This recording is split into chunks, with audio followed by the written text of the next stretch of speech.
is full of crap 2 years ago. Everything I believe in, the fact that we now live in a zero cost of entry game, the fact that nobody at the New York Times now, the gatekeepers, gone. The gatekeepers have lost their keys. There's no editor at the New York Times anymore that's going to tell you if your writing is good enough. There's no producer in Hollywood that's going to tell you if you're pretty enough or thin enough or you've got the right look. That ship has sailed. And what that has created, my friends, is the biggest opportunistic time in the history of business and brand building, period. This is not cable television. When people compare this stuff to cable television, I vomit directly in my mouth. That's insane. Cable television was the extension of 13 channels to 36 channels on a platform. This is the complete and fundamental leveling of a playing field in media, in our culture. Media, which completely controls how we think and what we buy. Media controls, that's why the bad guys so desperately want to control it. That's why the communists control it. That's why Iran and China and Russia, that's why they control it. Because it molds your thought process. Everything you wear, everything you buy, media has been an impact on that. And we are now talking about the first time ever, that media is going into free agency. And that's crazy. And that's game-changing. How many people in this room know what Boxee.tv is? B-O-X-E-E.tv. Raise your hand. You need to. I have no idea if Boxee is going to be Friendster or if Boxee is going to be Facebook. But here's what I know. Cable television is in deep shit. If cable television ran McDonald's and you went to McDonald's and said, hey, I'd like to get a McFlurry and some chicken nuggets, they would answer you like this. Thank you, ma'am.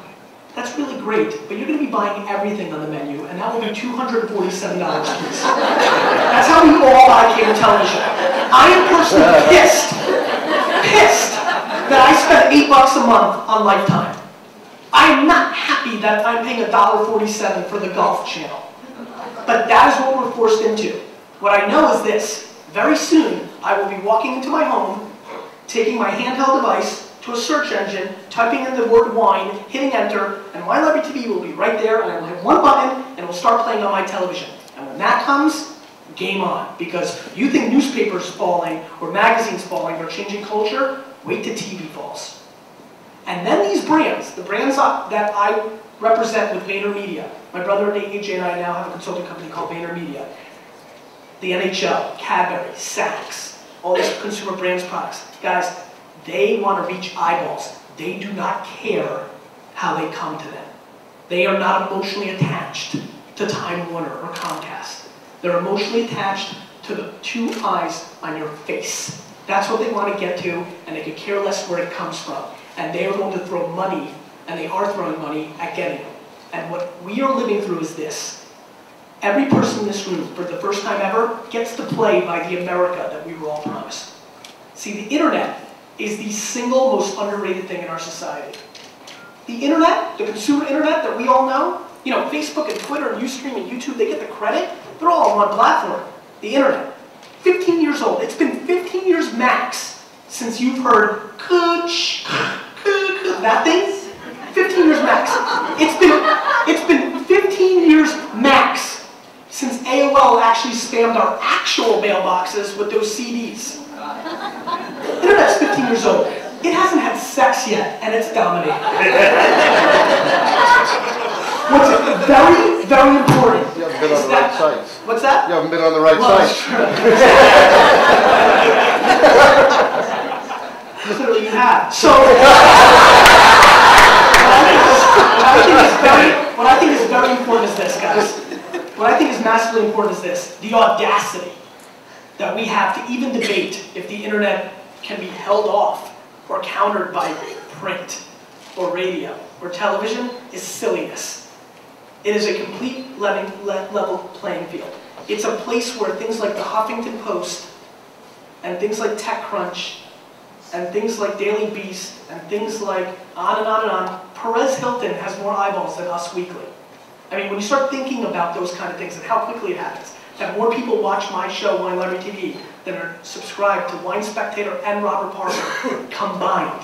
When you start thinking about those things, how many people in this room know what Zagat is? The restaurant rating Zagat. Zagat, great people, you know, spent 30 years building that brand. How many of you guys know what Yelp is? Yelp. Not as many. It's a bigger business already than Zagat. And it's well on its way to putting Zagat out of business. And anybody under 25 only knows one brand, not the other. And that's what we're talking about. And oh, by the way, the cost of entry for Yelp to build their business, you know who I feel bad for? Every entrepreneur that came before us. Every person that's not in this room. If entrepreneurs who had their careers in the 40s, 50s, and 60s could find out what we're doing, they would walk right up to you and slap you in the face out of disgust because they would be devastated that for them to start a business, it took hundreds of thousands of dollars in startup money, and for us, it's zero. That you guys can all go to search.twitter right now and put in any keyword you want and find out any conversation around your brand or the subject matter that you do business in, and it costs you nothing. It used to be a multi-billion-dollar industry for understanding consumer trends and getting data like that. Zero.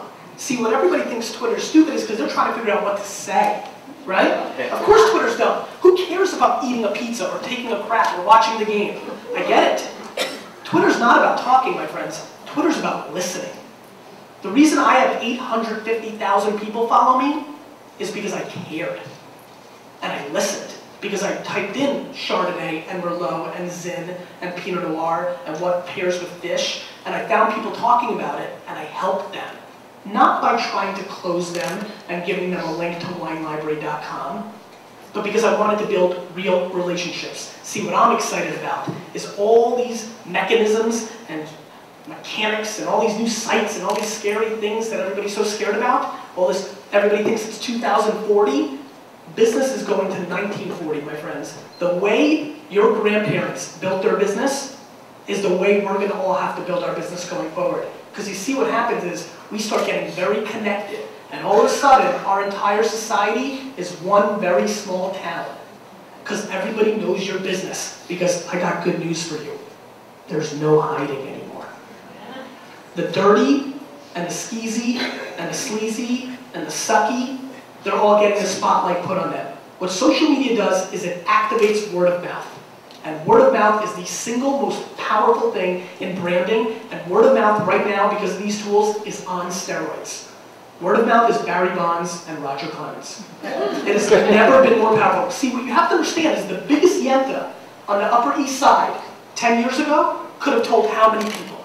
30 of her friends? 40 about the restaurant experience, about the dry cleaning experience, about the service you provided, the way you helped them close your house, whatever you do. 50?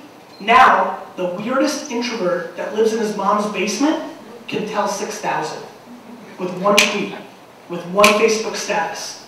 And the way that word of mouth travels is how brands get built. And the consumer's expectation is exploding. They expect it. See, 10 years ago, I didn't expect Patrick Ewing to ring my doorbell and say, "Hey man, thanks so much for supporting the Knicks." I didn't expect Madonna to come and sit down and have tea with me. But we very much expect Ocho Cinco to give us a little tweet love, or P. Diddy to say hi, or for somebody to jump on Ustream and say hello. See, I could be talking about all this technology. I promise you, my friends in this room, you are talking to somebody who doesn't give a rat's ass about technology. I did not grow up with a Mac in my home.